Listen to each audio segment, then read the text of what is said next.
Welcome back to the Stache Club Wrestling Podcast in a little bit of a different look here, folks. We're back at the desk. If you watch the John Moonsault channel, it might look a little similar. Oh yeah, possibly. But yeah, this is our first video with a new setup. We've already filmed here. So this week, I don't think there's any more couch videos. I think the video with Sophie was the last on the couch. So back in this little, I like, it feels more professional. It feels more like a show. Yes. You know what I mean? Which I really like. So yeah, please let me know your thoughts about that. I'm gonna have to fight the urge to always ask you, do you want to do a table spot during this podcast? I know it's tempting. It's very Buffalo Bills coded. But yeah, so please let us know your comments on what you think. We're gonna add, this is gonna be, things are gonna expand. Things are gonna get added to the wall. The sound stuff might not get taken down, some decoration. So I have stuff over here from my set, but yeah. So anyway, if you don't like it, please, well, this is how it's gonna be going forward. So please don't let me know, because I'll have an existential crisis. The Stacy Keibler poster's in the mail, is what you're saying. You know what's funny? I in like what year was it? 2016, 2017, me and my friends rented out, you might know the area or whatever, I won't say it, but me and my friends had a music studio for a year. We rented out a little spot for like, I think like 300, is there 300 or 900 bucks a month, which I know is very different, but it was something like that. It might have been 900 a month, but anyway, no. Anyway, might have been 5, but anyway. And it was just us. It was in college. So like we didn't have any money. We had like a couch in there that we found off off the street. But I remember we had some posters. Like my friend brought in like a Jimi Hendrix poster. Like I brought in I had a Chance the Rapper poster up, and then my buddy brought in. It was the only wrestling poster we had in there, but it was a Stacy Keibler. It was the one where she's like I think she's like a teacher or a substitute teacher with the look or whatever. Yeah. So we had it was between. We had like we had this little vocal booth like over on the side, but then we had like the main like desk set up, probably a desk honestly like this, and then on the right side was Muhammad Ali, left side Stacy Keibler. So that was kind of just like the two greatest. Yeah, exactly. Kind of watching over us and helping us with inspiration. Exactly. Folks, we have a big weekend to go over. We got some stuff on SmackDown that ended up a lot going into Saturday Night Main Event. So we're not going to spend too much time on that. We have Saturday Night's Main Event in of itself. Then we got Raw the other night, and then we're going to kind of double back to Double or Nothing at the end of the show. Overall, though, how are you feeling coming off this weekend? We got a big show ahead of us. How you feeling? Lots of wrestling, taking it all in. I'll say hand up right now. Only caught the end of SmackDown. That's fine. I enjoyed and watched all Saturday Night's Main Event. I did miss Battleground. I missed Battleground as well. I did not catch Battleground. I've seen the highlights online. I would definitely like to go back and definitely just watch Hendry and Trick and Stephanie. Yep. And Sabrina Carpenter. So I heard that match rocked. Really? Yeah, I gotta check it out. Yeah. And then of course I watched all of Double or Nothing. Yeah. Phenomenal pay-per-view. Makes me kind of not. I would say actually I don't regret not watching the TV leading up to it, because I've. Admittedly, since I joined the channel, I'm like, oh, maybe I'll try to watch Dynamite again. That lasted about 2 weeks, and so I sort of missed. I've actually watched more NXT than Dynamite, but that might change. It's hard to watch it all. It's hard. It's so much wrestling, But I tell you what, after watching Double or Nothing, I definitely will be tuning into Dynamite this Wednesday. Yeah, and then we're so back. And then Raw was that kind of a disadvantage for me personally, because I'm kind of wrestled out at this point. But I enjoyed a Monday Night Raw World Wrestling Entertainment last night. Yeah. So ready to dive in, man. Where do you want to begin? Well, at first I admittedly I watched all of Double or Nothing. I think I was saying this to you off pod, but this was post my whole fiasco on. I was, if you follow me on Instagram, I was trying to get pizza. It didn't work. I ended up at Boston Calling kinda, and then so I got home late. So I think I ended Double or Nothing at like 1:32 in the morning. So that the last couple of matches are a little hazy for me. But anyway, so we'll dive right into it without further ado. We're starting over on SmackDown. Kind of get some of that stuff out of the way. Yeah. Start off with we had Julia qualifying over Charlotte Flair and Zelina Vega. I don't have much to say about this match, also just because we have like a crazy show ahead of us. Yeah. But just for the sake of, talked about the qualifiers and who's in the match, the women's Money in the Bank match look right now is stacked. I love that Julia's in it. I was afraid that we were just getting a classic Charlotte's in, LOL. Of course, she didn't take the pin, though. She didn't take the pin. That's why Zelina's there. That's why your United States champion is in the match. She got, But yeah, this is great. I think Julia, what is it? Right now, we'll get to the whole standings, but right now it's Julia, Roxanne, Alexa. Who am I missing? Ah, shit. I shouldn't have even started listening if I didn't know. I don't know why I did that. Anyway, yeah, it's looking stacked. It's very NXT with Julia and Roxanne. I'm excited. I think Julia is gonna look great in this match style. It's something that, as of her being in WWE, we haven't seen something like this from her, But yeah, how you feeling about Julia? What's your word on this? So I caught the highlights of the match, and I gotta say, was kind of disappointed with the entrance of the maybe. Sorry, fucking Rhea Ripley. Jesus Christ. Yeah, ever heard of her? Yeah, so Julia kind of comes out as her first match on SmackDown, I believe. Officially being part of the roster. I would say so. Not the greatest pop in the world, but you know what? It's fine. She's still a new talent. It's going to take time to get her over. I agree. I don't think everyone watches NXT. I know I've been slacking. But a pretty good match. Unfortunate that our United States champion, Zelina Vega, took the pin, but of course she got a big dub on Saturday Night's Main Event. So we got a lot to talk about Zelina later. Yeah, don't you worry. We're going to have a conversation. Jesus. But yeah, this women's Money in the Bank is stacked. I'm sort of backtracking on who I want to win, but again, we just still don't know the full match lineup yet. Of these four, I have no idea. Yeah. I think I'd lean Roxanne. I do too, especially her coming off the Rumble and being number 2 and now the longest participant or whatever. But yeah, that's something to. I think is next week predictions, because Money in the Bank is the 7th.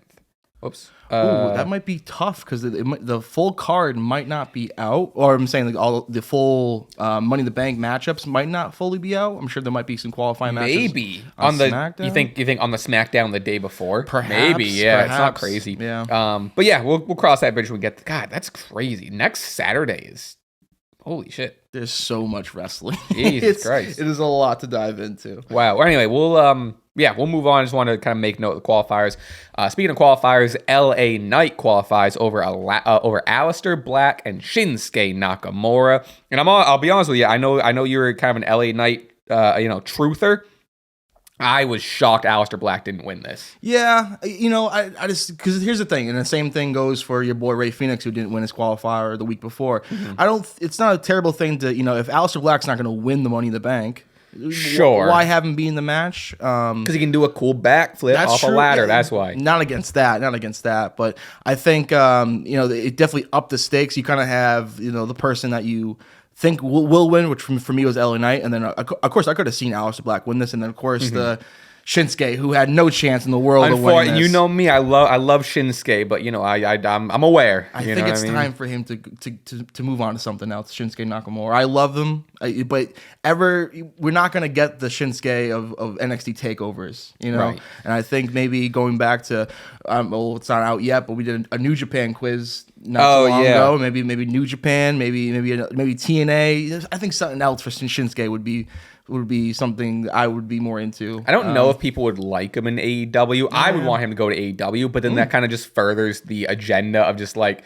AEW is just old WWE guys. Yeah. You know what I mean? Yeah. But I would love to see him in AEW just for the sake of because he can still go. He proved in that match he can still go. Yeah, Shinsuke? Yeah. He's not NXT takeover no, of course, Shinsuke, but I think he's got a lot. A lot's a strong word, but he has the tank's not empty. Mm-hmm. You know what I mean? I wouldn't even say we're under half full, but I do agree with you. He is definitely a little older, but I just think he hasn't gotten the opportunities to show that he's still that old Shinsuke. And maybe the motivation is there, knowing that his place in the card is kind of lowering and lowering.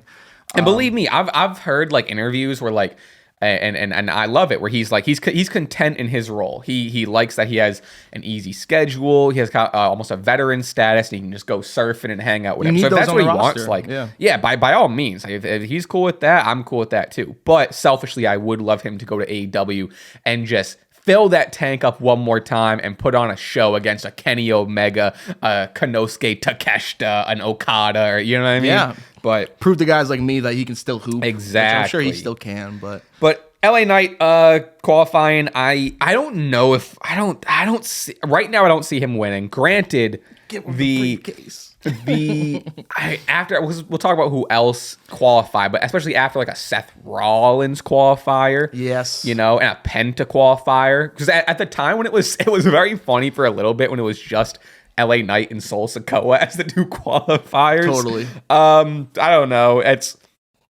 I don't know. I just don't know what we would do. What will we do? Paint me a picture if you have it, because I'm sure you have it, of LA Knight with a briefcase in the year of our Lord and Savior of 2025. LA Knight moves to Raw, turns heel, cashes in on a Jey Uso that just beat Gunther. Oh, you're talking. This is happening ASAP. And we get a versus yeet rivalry. I think it would be awesome. All right, if you want to watch that. I do want to watch because LA is great on the stick. He's very good in the ring. He's paid his dues. He's been over. It's so hard to keep your momentum as a babyface over for as long as he has, where he kind of gets the Daniel Bryan beat down booking of like kind of rising up a little bit and then getting beat down by being in the bloodline vortex. And I think LA Knight is just due, man. And it'd be interesting to see now him doing kind of I wouldn't say him cashing in, because the process of cashing in on a weak opponent, no matter who does it, you're kind of a dick for doing that. Yeah. So even if you are a babyface, I go back to, I think when one of the CM Punk cashes in, when he cashed in on Jeff Hardy, that kind of propelled him to turn heel in that sense, because he was a babyface, but he was like, you guys are all mad that I beat your precious Jeff Hardy.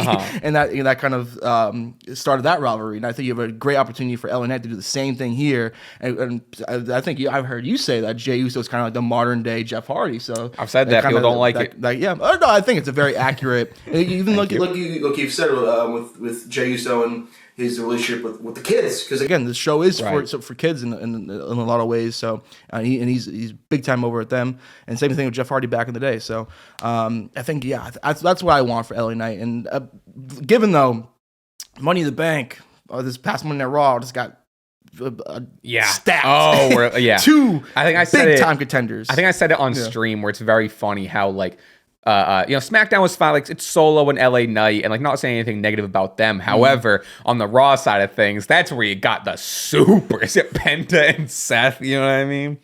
But all right, we'll move on. We're going to kind of keep on bouncing back for Money in the Bank throughout the show. But to wrap up SmackDown, I know we skipped a lot of things, but a lot of it kind of goes into Saturday's main event. We had the Wyatt 6 return during the Street Profits versus Fraxium.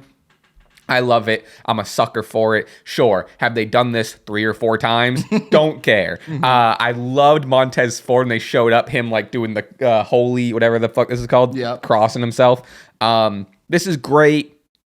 Do I have faith that they're not gonna fumble the Wyatt 6 again? Not totally, but I sound like I'm being pessimistic. I'm not. I am very optimistic for the Wyatt 6 coming back. I think they did just need to kind of reset and figure out what they're gonna do with it. Everyone looked great. I don't know if this means they're going in the tag title picture with maybe, whether it's Gacy and Loomis or maybe, Dallas and Rowan or a mix of someone. I think that makes sense for them. Yeah, I don't think that's crazy. Maybe Bo Dallas going after the United States Championship, or Uncle Howdy, I should say. I don't know. There's a lot here, but regardless, I'm a sucker for the lights going out, a big return. They beat down everyone. Welcome back, Wyatt 6. That's kind of where I'm at. I'm usually not a big fan of the spookiness. I'll even say going back towards the end of the Fiend and Bray Wyatt's latest run, like.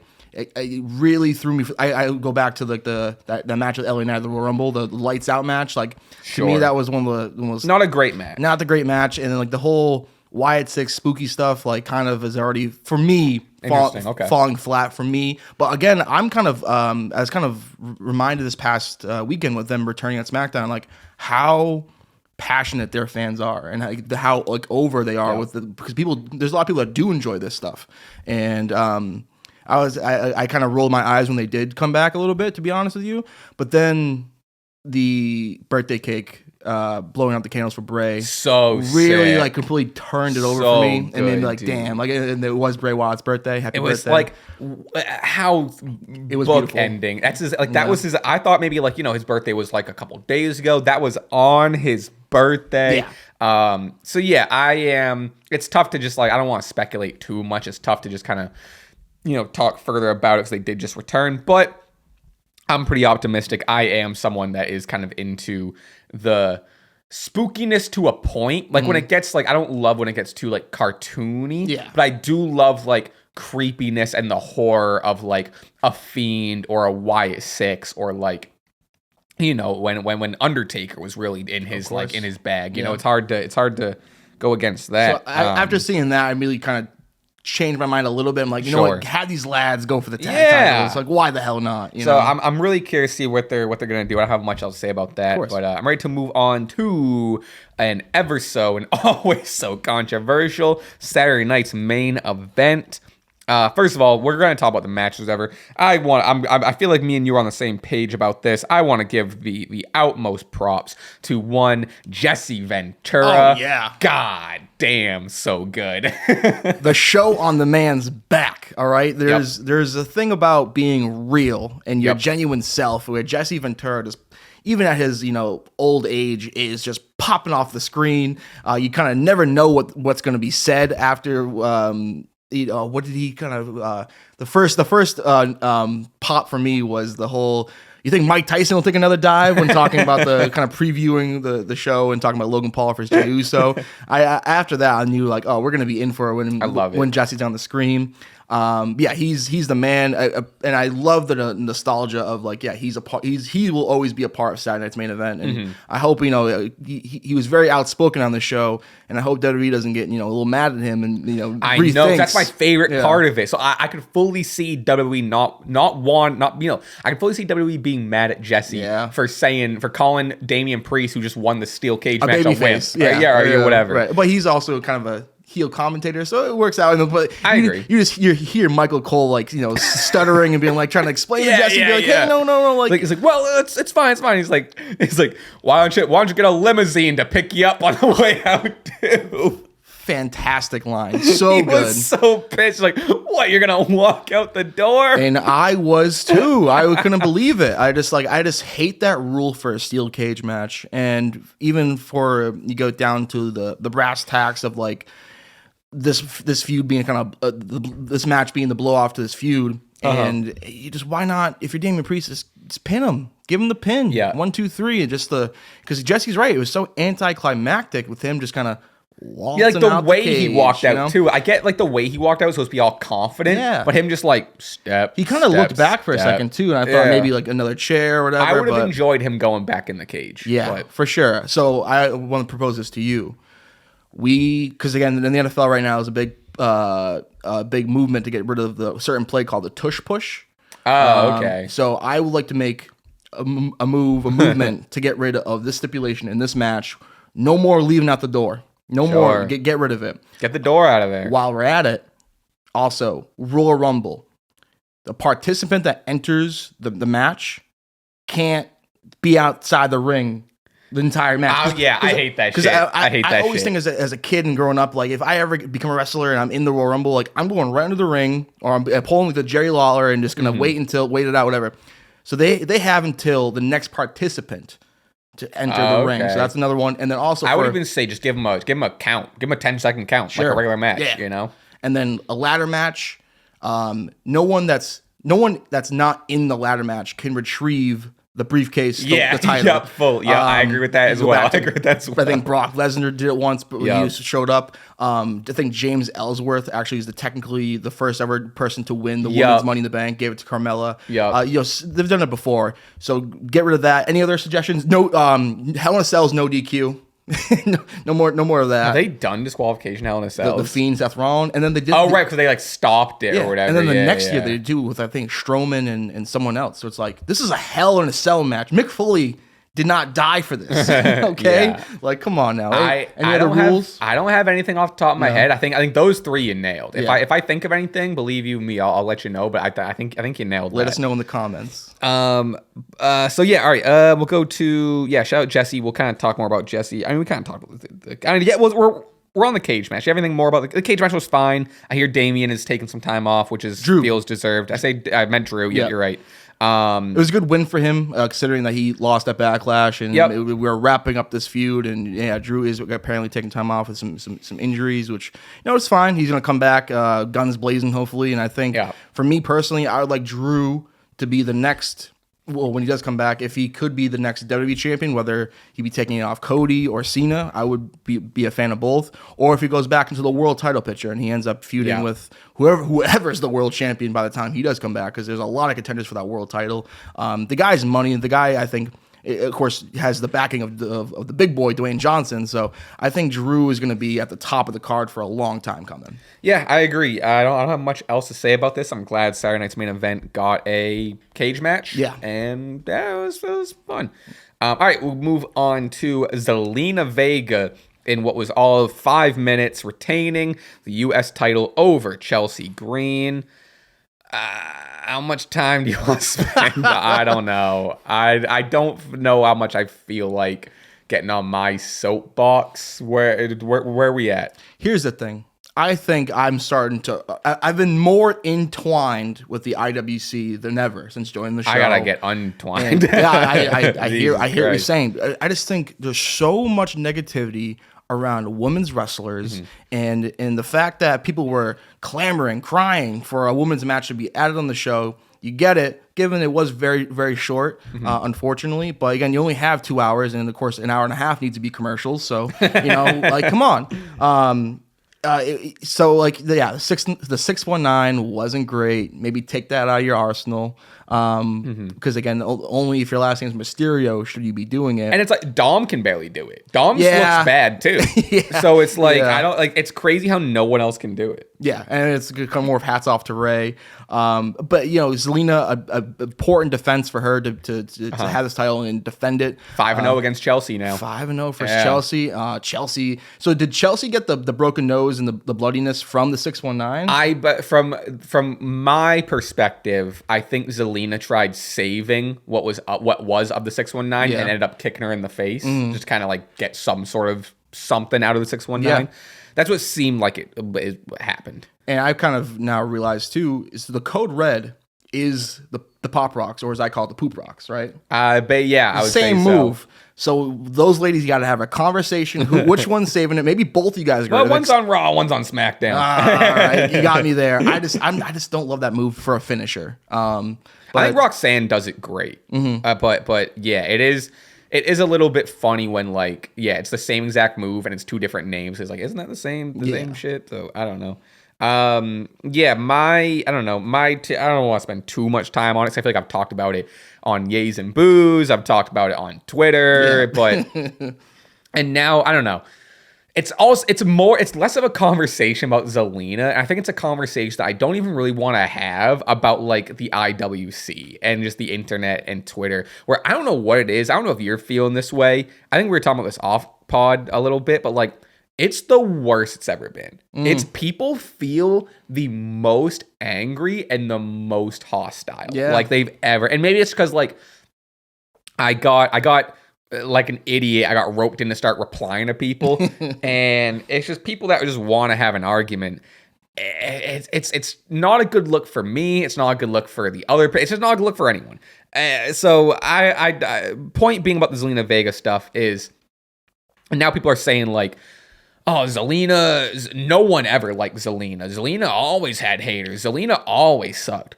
What are you talking about? Yeah. I've been doing this podcast for 131 episodes. I got a pretty good, I'm not saying I'm an expert by any means. I got a pretty good sense of like where people were in terms of like, who was favored by the audience and what the internet was thinking and blah, blah, blah. Especially at the Puerto Rico match with Rhea Ripley in, what was it, 2023. Yep. People were, all the way back then, people were like, see, Zelina's good. Obviously, she was getting that hometown pop. Like, even post that, it was the people agenda wanted was a world like, title run. Exactly. Yeah. people were so behind Zelina. Even when she won the title a few weeks ago, there was an overwhelming majority of like, hell yeah, Zelina deserves this. She's been so underappreciated. And then she has, and I'm not gonna defend that match. I think that was a bad match. Granted, they only got 5 minutes. It was very rushed. I wouldn't be surprised if it was just shoehorned on the show because of the backlash that we was getting. Rightfully so for not having a women's match on the card, period. Which is like, hey, if you have a Saturday Night's Main Event, which is to try to promote your wrestling show and get new audiences, even though people disagree with that, that's the point of it. You'd think you would want to also showcase your other whole half of a division that is a lot of times better than the men's. That's a whole different soapbox. Right. So, but to their credit, they got the match on the card. They got the match on the card. It was something. And they're getting their own pay-per-view, so that's great news. Right. And there's a lot of controversy around like the timing of that pay-per-view. Beyonce's next door.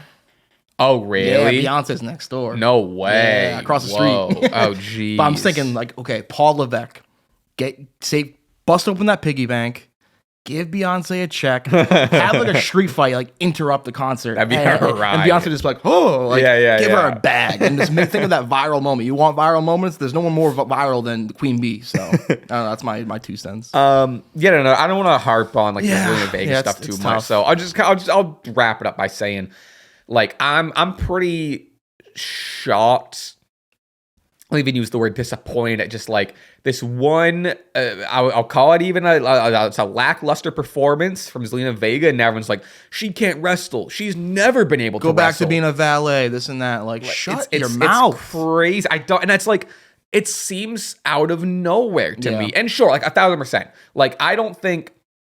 And so the reason Zelina's always been underappreciated, because I do think there were people that saw her worth, like us on this podcast, and started championing her. And I do believe, like, yes, there are a lot of people that weren't Zelina Vega fans, but they weren't Zelina Vega haters. Now, all of a sudden, I'm seeing this Zelina Vega hate. And it is all nuanced in the sense of people who are like, this is just a conversation for the world, to be honest with you, where it's like people who are angry or have a negative thing to say are more likely to voice their opinions. It's the same thing like, if you go to a restaurant and you read Yelp reviews, how often are people really leaving Yelp reviews if it was an amazing time? They're mainly raving to their friends. But if you have a negative experience, you're more likely to want to express that and tell the person that they did bad via tweeting or leaving a comment or whatever. So like, that's something I have to remind myself a lot of times as well. So I don't know. Like I said, I'm not excusing the match necessarily. There are excuses that, it was pretty rushed in 5 minutes, whatever, not to repeat myself. But I don't know. It's been pretty disappointing to see this backlash, for, I don't know. I don't know. I often compare everything to sports. And again, there's times where my favorite player has a bad game. There you go. Yeah. And it's just such a dumb thing to just, put this match on maybe because of the backlash, or just realize, hey, we need some to put the woman on this card, and here is a mid-card, the new mid-card women's title, and an opportunity for these two women, and all anyone's taken away from this match and storyline and rivalry is the quality of Zelina's in-ring talent, which is such a shame. And I think the conversation would better be had of like, okay, why didn't it work? Yeah. Why didn't the match work? Because they weren't maybe given the time or like the prep, or I think there's other reasons that would have a better conversation of like, hey, maybe let's learn from this and let's make Evolution maybe a better show, and let's learn how to showcase these women on a different platform and da-da-da. So I don't know. No, because they got rushed, and I had to see the same Wingstop commercial 8 times. So I don't know. The ads, and I'm also not like I'm not defending the ads. I do think people have to like. It's bad. It sucks. They were on NBC. Yeah, no, so exactly. It's like, you know what I mean? Yes, it does suck. But and on top of that too, people not understanding your point of Saturday Night's Main Event wasn't for you. It wasn't for the hardcore fan like us. It was for to get new people. God, people took that and ran. Yeah, and like it's like people try to spin zone of like you defending certain things, and it's like that's not what you're doing. No, it's just making a point of this is supposed to be the mainstream. The goal of big rating match. The goal of them being on NBC and having John Cena and Logan Paul there is to get new viewers who are just maybe tuning in on NBC on a Saturday night. It's a prime time spot. Or old viewers like, oh shit, John Cena's wrestling on NBC. Sure, I'll check that out. Hell yeah. That's absolutely what the goal is. And my point was never that the goal was successful. I don't think it was a great show. The point is that's their goal. People miss goals all the time, and their intentions, don't always come through. That was my point. Maybe I didn't express that well, but like match quality, it wasn't a good show, but there was still some big ass moments that will make you now want to tune in for the next shows. Yes. Like, the third man being revealed, John Cena being a heel champion for the first time, and then of course the return of my freaking boy, which we got to. Oh yeah, right, he did return. Yeah. Kind of honestly, like there's so much that happened. There's so much wrestling. But all right, we'll move on. That was my kind of soapbox. But we'll go to John Cena defeats R-Truth. I don't know how you felt about this. I loved this. Okay. I loved everything about this. I loved Cena coming out per usual, and then my time is now hitting again. R-Truth coming decked out. Like, to me, I don't know if I've just been like over analyzing this story and giving it something grander than it is. Like, I've looked at this R-Truth thing as a metaphor for the stereotypical stubborn I love you John Cena fan, right? A delusional fan that's not giving into his heel promo. It's the reason why Cena is what he is today, and R-Truth kind of embodied that. Him coming out as like old Cena, or not old Cena, but like, as Cena, real just good guy PG era Cena, I think was awesome. Truth going for Cena's moves was cool. I just thought it was a very creative match that had a lot of like, there's only so many opportunities that you can use a match like this to lean into Truth's character, where it makes sense, where he's going to emulate the other guy's moves and dress like the other guy. So I thought it was very creative. And I thought I'm glad it was on Saturday's main event as well. Like, I'm glad it wasn't like on Money in the Bank. Yeah. So I think I liked a lot of this. I did. In terms of stakes, this was like the fourth or fifth important match. This was a non-title match. This was, just the showcase. Yeah, John Cena being on the marquee, and yeah, this was a lot of fun. I mean, even like R-Truth running to the ring, which Cena has now eliminated from his arsenal, because he's a bad guy. He's a slow plotting bad guy heel. I thought Truth doing Cena's moves. Of course, he's been doing it for years, so it was kind of needed. Given though, like, I was kind of the mindset of like, oh, I hope Cena kills him, and like really drove that home. He didn't, and Truth got some offense, which kind of sort of surprised me a little bit. But yeah, this was a lot of fun, and I think progressed. And for me too, this was more.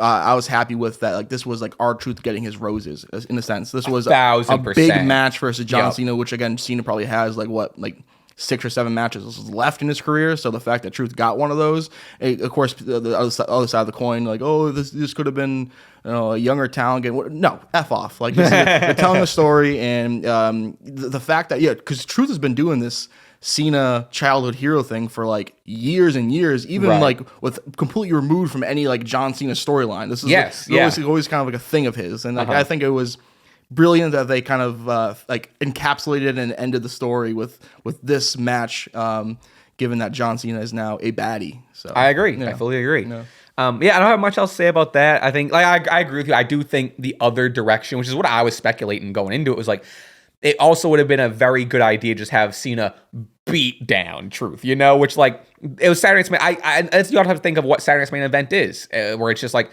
they're not gonna have Cena bloody Truth to a pulp at 8:30, 8:45 p.m. on NBC. Put the kids to bed. This is too much for them, because I was like kind of very surprised. Like, as soon as the match ended, like, Cena like pretty much bolted out of there. But then we had the segment afterwards with Jay and Cena, which I'm like, I put my pants a little bit. I'm like, oh, is John Cena about to cost Jay Uso the world title and give it to Logan Paul? Before we move on, I guess we should probably talk about, as much as I'm praising the match, I do have to give credit to the match. Did end with a low blow. Cena did, the ref turned away, hit him with the low blow, which I didn't love the low blow. Yeah, if we get one more, I'm fully over it. Sure. And you don't need that. You don't need a low blow to beat R-Truth. I did like, though, the post-match belt hit. Yeah. That I liked, because that's what Cena's been doing to just like put the nail in the coffin. I loved him, like you said, which reminded me of this moment where he hit him with the belt and kept the momentum out and just kept walking. Just hit him, kept walking. I didn't love the initial. You could have done that and not had the low blow, and it would have been like the same. Get him in the STFU and then have him tap out and then hold it for like 2 minutes, and like that would have been even more effective heel work in my opinion. And I mean, it's just me maybe being on the internet way too much, but like it seems like I'm in the minority of still enjoying this Cena heel stuff, which I understand where people are coming from for sure. I'm not saying that and being like, how come you guys don't like it? Like I fully get it. I'm more so, I do have my criticisms, but I'm still enjoying being a fan. But right. Like hating John Cena. He's pissed me off, and I'm a big Cody mark, so it's like I'm still on the train. Yeah. This low blow was not the first little crack, but like I don't know. If their match, which we'll talk about their tag match, when we go to the Jey Uso stuff, but if that ends with like another like fucking low blow or whatever, then I'm finally getting over into that other side of the coin where it's like do something different. Yeah. All right, we talked about here we are. We talked about Damian Drew, so we'll go over to Jey Uso defeating Logan Paul, and before that, like you were alluding to, we had that John Cena backstage promo where Cena's gonna be like, "Hey kid, it's a big match. Wouldn't it be? Wouldn't it be a shame?" It's so unnerving. Weird, yeah. It's like, wouldn't it be a shame if Logan Paul was the world title? Wouldn't that ruin wrestling? Yeah. Which was I loved how real that was, and how no one wants to see Logan Paul with the world title. Like it's fully true. He does end up interrupting the match. He comes down, beats Jey Uso when I think he pulled the ref out when the ref is down, and then Cody Rhodes makes a huge return to help save Jey Uso. Jey Uso ends up retaining over Logan Paul, and then we'll just kind of get to the whole thing where that led to officially being made. We got John Cena and Logan Paul teaming to face Jey Uso and Cody Rhodes at Money in the Bank. So where are we on the match and like the Logan Paul stuff, and then we'll kind of get, so I feel like that's a different discussion of the match at Money in the Bank. Adrenaline, beautiful in my soul. He came back. His biceps look pop. What a fucking pop! Big pop. Yeah. The people love Cody Rhodes. His biceps look bigger than ever. Double cheeked up on a Thursday afternoon. He's been hitting the gym, hitting the squats. Podcast coming soon. The tattoos glowing. I was so happy to see my boy. Looks great. He looks great. The tag team match, I think a lot of people it kind of had like a sigh of relief for some reason with like this match like not being a 6-man involving the celebrities like Travis Scott or Bad Bunny, which like I don't know, man. I at this point with the tag match being announced, like I kind of would want a Travis Scott and Bad Bunny like to be in the corner, or like I think that would add something to it. I know we're done with Fiend, we're done with Travis Scott, but it's at the same time like you were telling that story, so like I don't think we're out of the woods yet with the rappers and the celebrities being involved in this storyline. That being said, I think Cody and Jay definitely need to win this match against Logan Paul and John Cena, Money in the Bank. I mean, like you got Cody returning. He needs momentum after losing the title at Mania. Of course, this match really isn't for anything. So like Cena's not gonna lose the title or anything. And I think you could also look down the road a little bit of like who's after this, like who's Cena's next opponent. Could it be maybe a champion for his champion match against Jey Uso? Could it be another? I think like Cody has to be the guy to take it off him. That's down the road, right? So down the roads. I'm kind of wondering post Money in the Bank where they're going with this. But I'm excited for this tag team match for the most part. I think it's definitely a good pairing between Logan Paul and Cena because it makes sense. Because for me, like one of my biggest criticisms of the John Cena heels turn is that people still love John Cena. People are still yearning to cheer for John Cena because they come to that realization mid-segment, mid-match, or whatever, or post-match, like, oh shit, this is the last time we're gonna see John Cena. Yeah. We love you, John. It's like, no, it's not what you want from a devastating heel, but tell you what, you partner him with the most hateable face in the world, Logan Paul. Like, people are going to be booing John Cena with especially the partnership with Logan Paul. I didn't mind like when this tag team match was first announced, I didn't mind it until I sat with it and I realized what we're not getting, which is a Jey Uso title defense maybe, which granted he is defending it on June 9th, like the Monday after. Right. So that was probably the whole reasoning for the June 9th thing, which like kind of makes me like kind of laugh and be like, so how did you know that was going to be the case then? You know? Yeah. But you know, it is what it is. Also, no Cena title defense. Like it does like I think I think the reason I'm critical of it is because I know we're on a ticking time clock, and even you mentioned a little bit ago of, you know, what do we have? What, like you said, 7 matches, maybe, whatever. Yeah. And this is one of the Cena matches we're getting. I don't know. I'm not in love with it. And maybe I just kind of had my own expectations higher, booked myself into a corner where I would have loved. And he's off doing his other thing, but a little Cena Punk callback for Money in the Bank, I think would have been perfect. Put the title on the line. However, to discredit that a little bit is every single match so far we've gotten a John Cena low blow. Like, is CM Punk realistically losing to John Cena clean at this point? And then do we want to see another low blow finish? Or at least with this tag match, we might not get a low blow finish. I know that's just like the bare minimum of what I can ask for. So I don't know. On one hand, I'm glad that the biggest matches, the most important matches at Money in the Bank, at least so far, are the Money in the Bank matches. Totally, yes. I would have maybe just liked Cena. I don't know. I think it's a Cena and or Jay title match, but I don't know. This just feels, I don't know. It feels marquee. For the sake of being marquee, it feels a little gimmicky. Sort of lazy booking a little bit, where you're getting out of having, you know, both world titles not be defended in the pay-per-view. And I was always a big, like, because I felt they did this maybe like once or twice too in the Roman Reigns world title reign, where they threw him in tag matches where he didn't have to defend the title, and like that always used to bother me. Exactly, that's what it feels like. Yeah, so but you know, given you got both world champions in the tag, you have both of them. Yeah. But given you have 2 women's world titles that you can have showcased on this pay-per-view. And let's get Io Sky a title defense. Yeah. We just hadn't defended since Mania. I know. I saw a tweet that was calling her Io Hogan. Let's go. That's something I can get behind, though. That's fine. Have her win everything. But yeah, so this is what I mean. We'll talk more about this next week for predictions and kind of, you know, preview Money in the Bank. But this is where we're at now. I hope kind of what you were saying. I hope this kind of leads to maybe like, okay, does that mean we're getting Cena Jay next? Does that mean we're getting? I don't, because they have. I mean, I know this probably won't be good for the podcast, but like, I think they have a show in Perth or Saudi Arabia, and they usually do the champion versus champion for the Saudi Arabia championship. Oh yeah, Cody versus Gunther. So like, I think this could be leaning towards a Jey Uso for Cena match at some point. Oh, for that, yeah. So, that massive ass title. Yeah, so I can kind of, but again though, who the hell knows who's gonna be the world champion after Money in the Bank? Because you have Jay defending against Gunther the next night. You have the Money in the Bank holder. Yeah, so. you got Seth Seth sneaking around. Yeah. So yeah, who knows? Before we jump to Raw, I think important to note.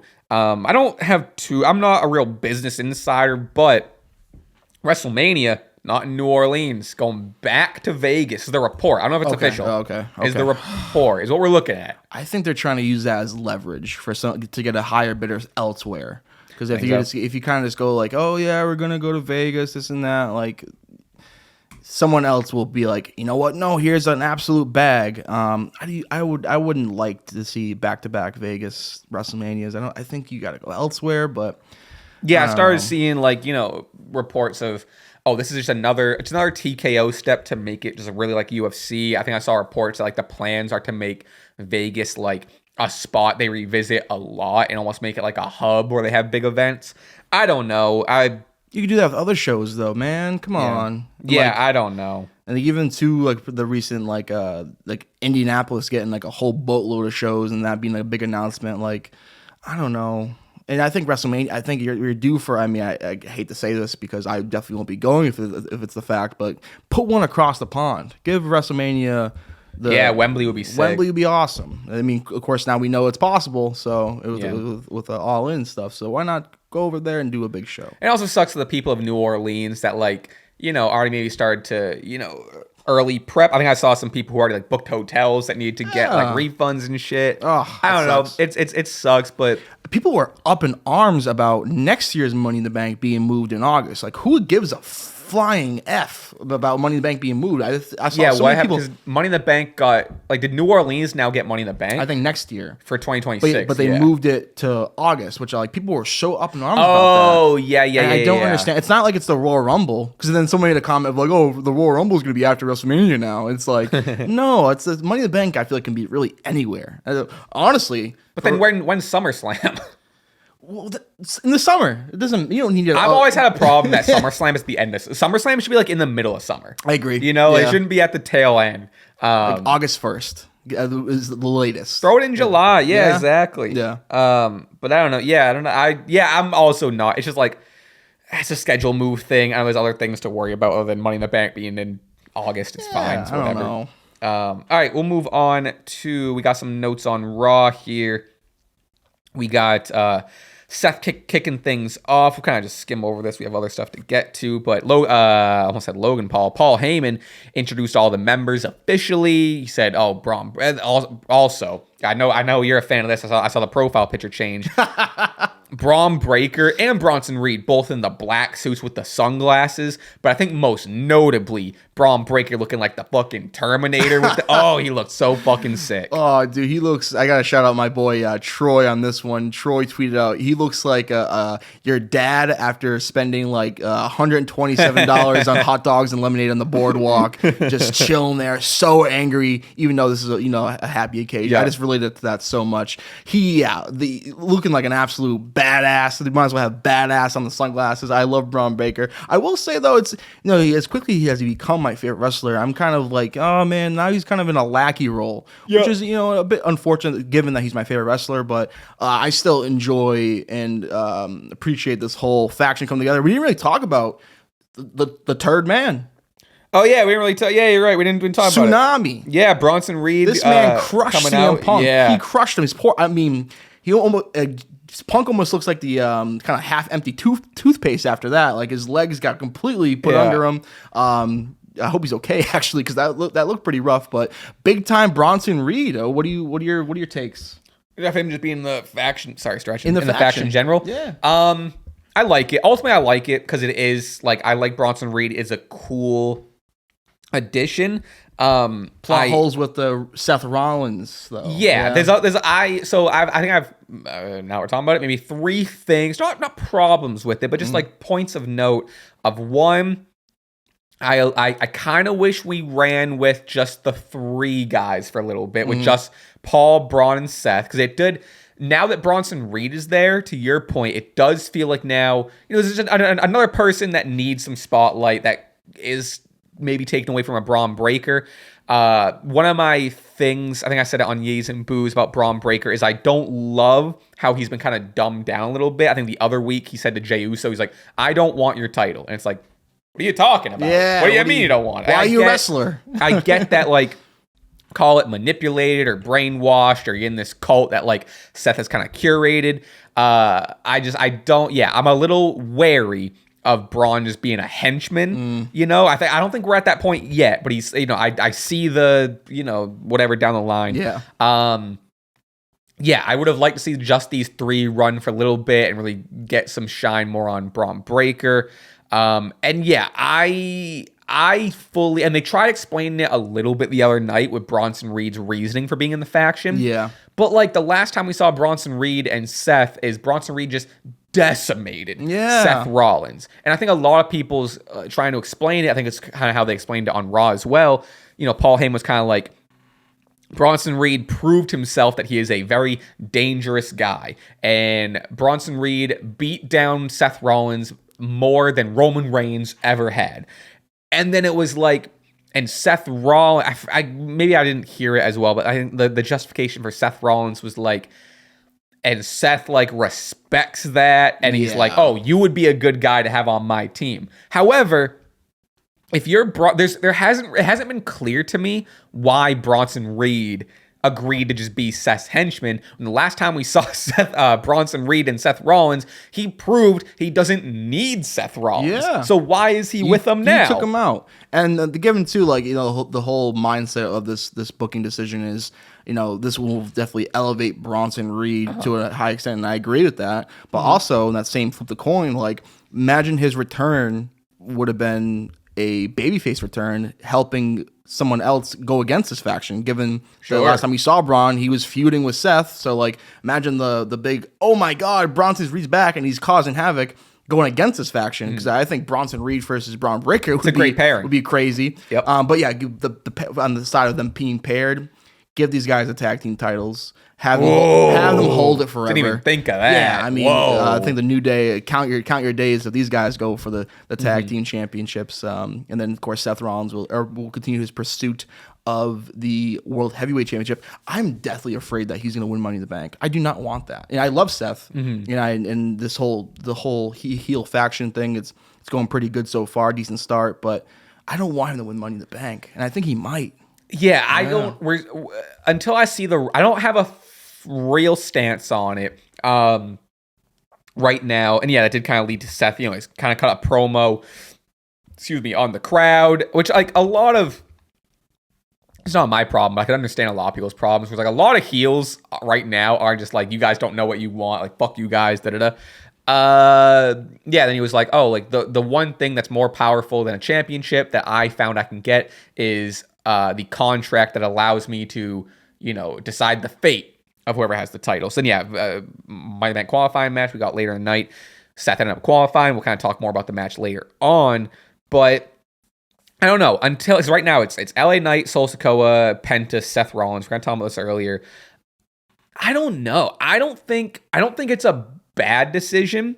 I'm not fully convinced either way of who's winning it. I need to see who else qualifies. He doesn't need it. That's the thing I can fully say. Seth doesn't need it. I do think I just don't think him winning it is inherently a bad thing, because it is like, imagine Seth in this faction. He's on a roll. He will get, like, he's already powerful with the Money in the Bank briefcase. He's even more powerful and unstoppable. Which, like, again, could he do all this without like, he could get a world title match tomorrow if he really wanted. I share the same sentiment, but I've sort of watered it down to a point of like, okay, it does make more sense to want it just because you can cash in at any given time, and he is a bad guy. It does align with heel tendencies to cash in on a prone opponent. And yeah, Seth Rollins can get a world title match like tomorrow, or at least a number one contenders match to get a world title match, but that's a lot of hard work to do. So yeah, I kind of go through this one match and kind of have a little shortcut for Money in the Bank. So yeah, it makes sense, whatever. But I'm curious where I'll be with it next week. Sure. Like I said, I don't have a huge stance right now, but I'm curious next week if it's like, I don't know. I don't even have an early pick. Like, of these four men, no clue. Or I mean, right now it seems like Seth, would win it of the four men in it. Yeah. I'm not saying who I'm rooting, you know what I mean? Or even imagine, the favorite. Imagine Solo. Oh, the favorite. Yeah, I think Seth would be the kind of favorite right now. Because I was a little surprised Sami Zayn did not win that triple threat match. Agreed. Because I think there was some legs. Yeah, let's just dive. I mean, if we're already on the Seth stuff, we'll just dive into to that. Yeah, I mean, this might just be a issue of me just kind of fantasy booking myself into it. I really thought, well, first of all, I thought Sammy might have been the third or fourth man, but I thought Sammy winning the Money in the Bank briefcase, because they've been telling a kind of uneasy story with him and Jay a little bit. Yeah, a little bit. Him kind of behind Punk too. Yeah. I thought this would have been a perfect opportunity for Sammy to win the briefcase, and you can tell this whole story about him, and with Karrion Kross, about him maybe getting a little torn about, should I cash it on my friend? But I've always wanted this. It's a double-edged sword. Yeah, like even there was the backstage promo last night, and Jay was kind of motivating Sammy with this and that, and when Jay walked away, Sammy kind of had a look in his face like, why are you trying to motivate me to win Money in the Bank? Yeah. Because if I win Money in the Bank, I'm cashing on your ass. So it's like, the story's there, and maybe it's not too late for him to be in this match. Maybe they do like a second chance battle royal or something. But I think Sammy deserves to be in this match, man. I've heard people, whenever someone has lost their qualifier that I want them to win, everyone's like, "Don't worry, they'll have a second chance match." Like, we don't know. Yeah, we don't know that. They might not. Yeah. But if they do, it's a good story to tell of Sammy, that last ditch effort to get in and blah blah blah. Very good match. This match fucked. Did you see the distance of Seth's frog splash? Oh, yeah. Across the ring. My favorite spot in this was the coup de grace attempt into the haluva kick. Oh, yeah. That was all just like one fucking sequence. Yeah, this match. This rocked. triple threat match and the one that started off the show, I think definitely they might have had, and again, I don't know this, but they might have had a fire under their asses given how the match quality of Double or Nothing just a few days prior. Sure. They want to go out and show we have. Because I feel like you have these talented in-ring workers thrown into triple threat matches. They're like, okay, let's fucking go. Let's high intensity, high momentum match, and this definitely delivered. Finn Balor proved himself that he can still fucking go. Not that there was ever a question in my mind, but like I do get it. He is Finn Balor a little bit. Yeah. That I don't love calling him, but every single man in this match went crazy. We had Braun Breaker and Bronson Reed come out, which I don't love Braun and Bronson. That already kind of makes name in there. Gotta call up Strowman, but Braun. All three Brauns. They came out. Jey Uso fought them off. Then we got Dom coming in, slid in a chair. That was a pretty bad slide. Pretty bad. Kind of landed in the middle. You would think that he would, kind of been doing this for a long time. You know how to slide a chair in. Slide the chair in. That was really in the middle. Set up that curb stomp beautifully. So good. And that made me think, because I don't think we're done with this faction adding members. Judgment Day? Or the Seth Rollins faction. The New Evolution. Could we get a little... Could that faction get a little dirtier, you think?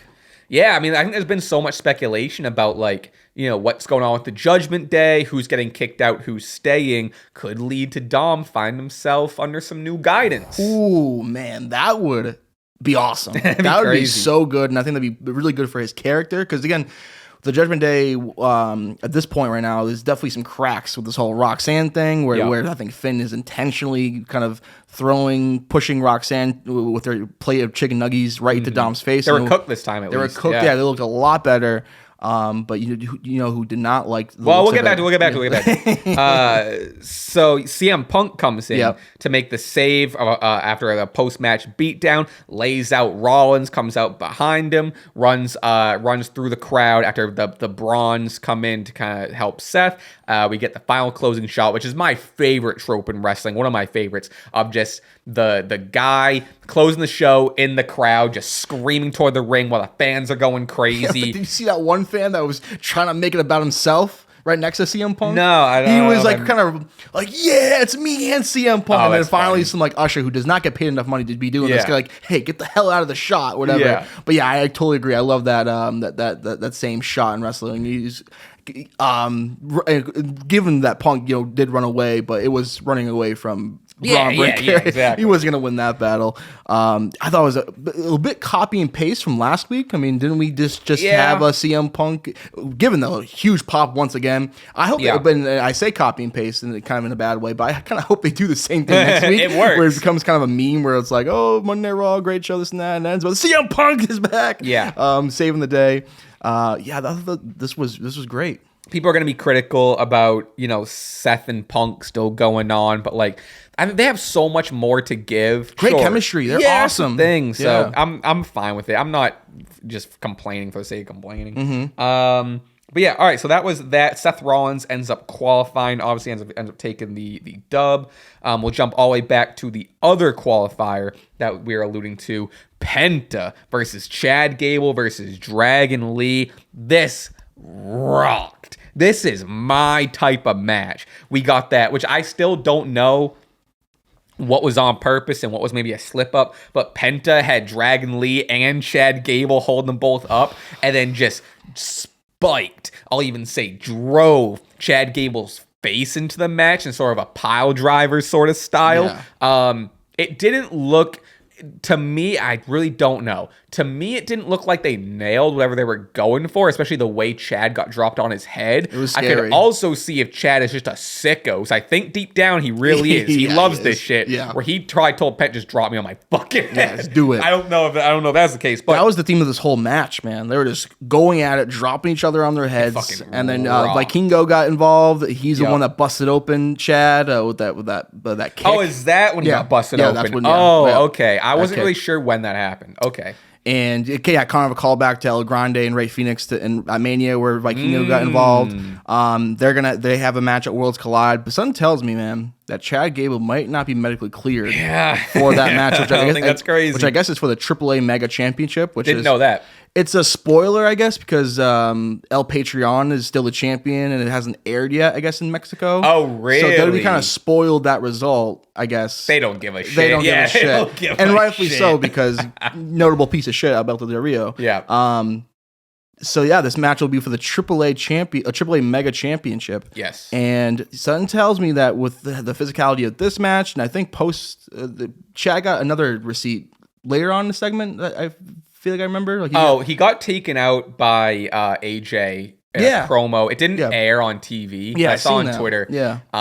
He got taken out. There was something. He was talking to someone beforehand. AJ took him out and just like, don't get involved or like some shit. So something tells me that Chad Gable might need a replacement for that match. And do you know like maybe who could fill in for him? I got an idea. I think El Grande, because I was kind of surprised that they announced this match for Worlds Collide, given like the storyline with El Grande, and maybe part of me thought like, oh, like maybe they've heard the loud criticism of this character and storyline, and they're gonna scrap it with no kind of finish. But I don't think we're done yet. I think that El Grande will definitely appear in some shape, way, or form in this match, and we're building up to the unmasking or whatever like that. Maybe they do twin magic. Yeah, under the ring comes out with the mask. Yeah, who knows? But I don't think we're done with El Grande. Is what I'm saying. I was pretty shocked when this match got announced, and it was announced as Chad Gable straight up. Like I thought the agenda, which again it seems like it is, but I thought the agenda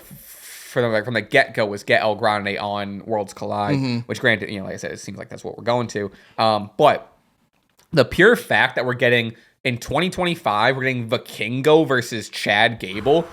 Oh, what are you great? What are you nuts? Yeah, I sort of alluded to like, oh, it's the same day as Money in the Bank, I believe. That's kind of a lot of wrestling for me. I might not watch that show live. I'm watching that show live. Yeah, I'm watching that show live. But yeah, Dragon Lee also looked unreal in this match. His torpedo sort of tope suicida to the outside to Penta on the table was fucking awesome.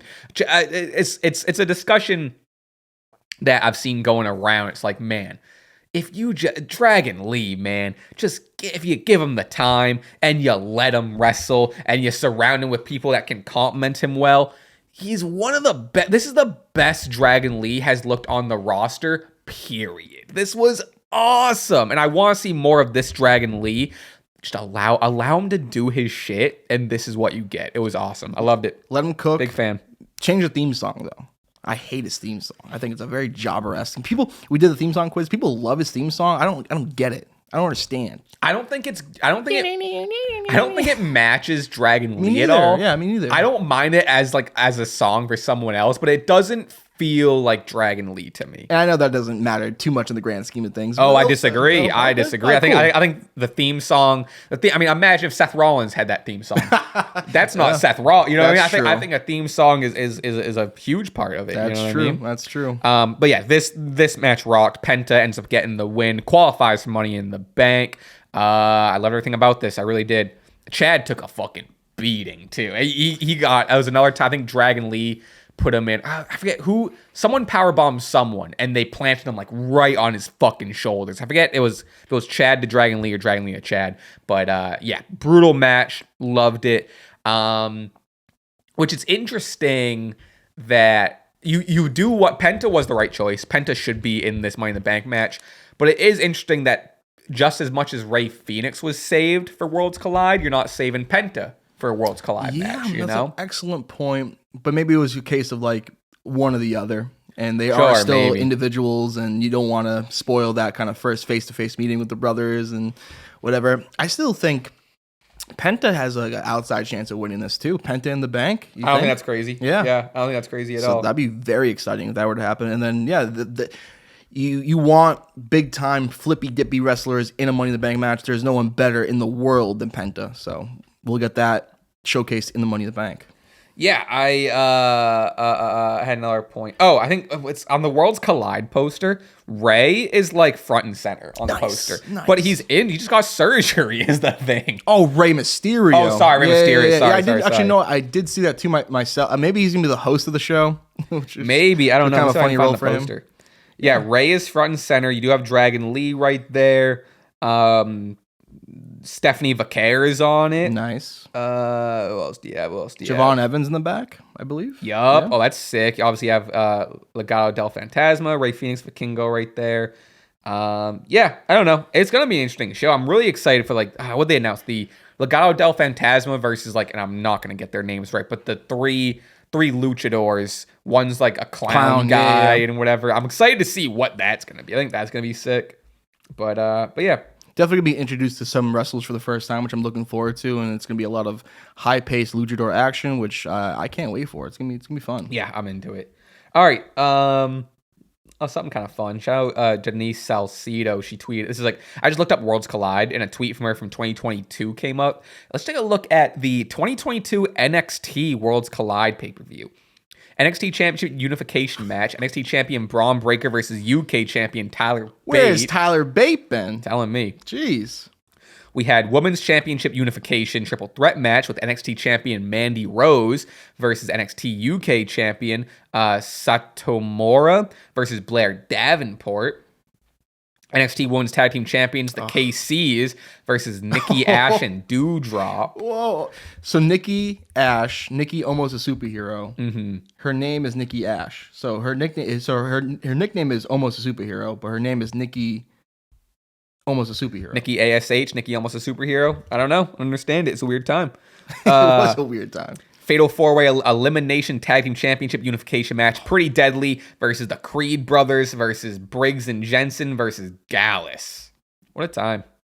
What a time. All right. Let's pause here. I would love to use the bathroom. All right. Until we got the second half. But we got the rest of Raw to go over. We're going to chat Double or Nothing. But all right, we're going to pause here and come back in 2 seconds. Okay. We're back. All right, let's move on to over some wires or whatever. Okay. Sorry, weird way to come back. We got, we talked about, Dom stuff, and then we got backstage. Dom's kind of backstage. Roxanne comes in. We got the Nugget. She's about to give Dom a little massage. Liv Morgan. The movie's a wrap. We are back. The most white girl just coming back from Japan statement. Konnichiwa, bitches. Yeah. That so cracked me up, dude. So good. I didn't catch that instantly, and then it hit me late, and I was like, that was funny. She, a little bit of hey, Raquel has been keeping me up to date with what's been going on.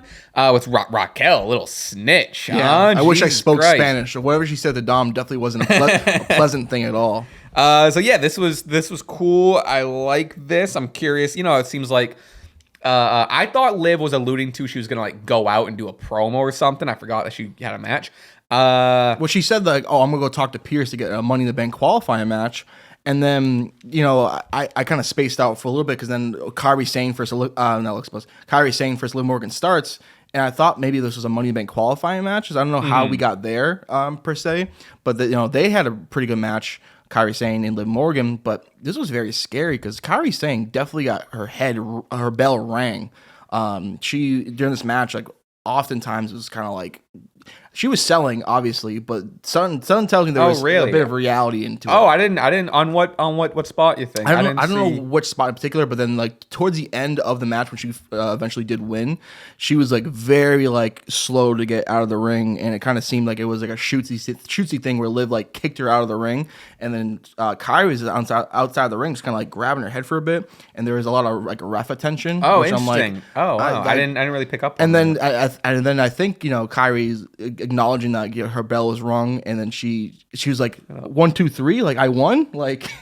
Oh, see, I don't know. I think that was all just selling. So? Yeah, I think that was all because I think the reason she was doing that was it was kind of a roll up, and she was it was a roll up that also which it sucks that Liv's shoulder wasn't fully down, so the ref couldn't do the fast count, which didn't help. Yeah, if anything, it kind of protects her a little bit. It gives her a case of Oh, that spear was beautiful. This tweet says Kyrie saying greater than Roman Reigns. Hell, Not wrong. There's a report that said, finally I won. Yeah, I mean, obviously a much needed win after her losing. Loved it. I'm such a Kyrie Sane fan. Yeah, I mean, it was much needed win after her losing the qualifying match last week, where she had to take a pin after the Zoe Starks injury. Kind of stinks to see Liv lose, but this is a business that we're in. There's winners, there's losers. Yeah, why she lost. We had Kyrie was up on the top rope. Roxanne comes in to kind of help Judgment Day and kind of prove like, hey, like I'm here to help. Does help her. But Liv was kind of distracted as Raquel is just berating Roxanne. I got this. This is my set. That leads to the roll up by Kyrie Sane getting the dub. And then Roxanne just kind of just like, I helped. I don't know what you did. I helped. Liv Morgan just staring daggers at Roxanne, and Lyra backstage. We kind of got a little segment of them talking about it.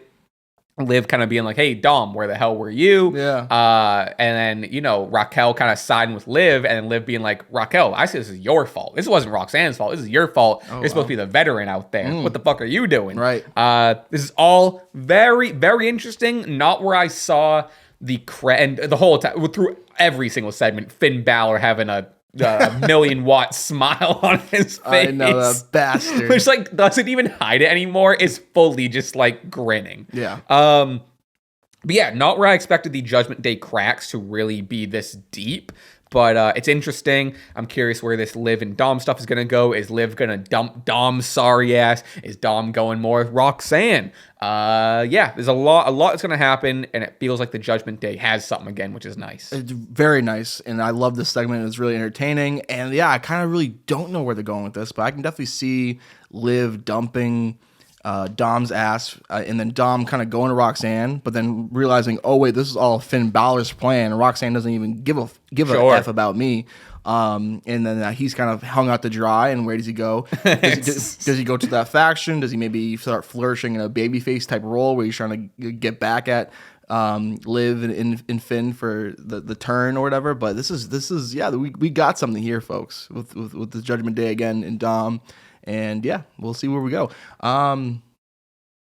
It's been so interesting for me though, the Judgment Day, considering this faction started off with Edge and Rhea Ripley, and now they added Damian, and then now none of them are there, and it's just so different now, and then it's kind of a really cool thing. I think I definitely underappreciated faction. I think. Yeah, I think it'd be cool. Well, I've said this before, where it's like, people are speculating, is this the end of Judgment Day? Are they breaking up? I would kind of love if Judgment Day is always a thing, but there's rotating members. Sure. There's new leaders. Yeah. It's a little bit of Bullet Club. It's a little bit of NWO, where there's always just maybe we get a Judgment Day purple and black for Judgment Day purple and red.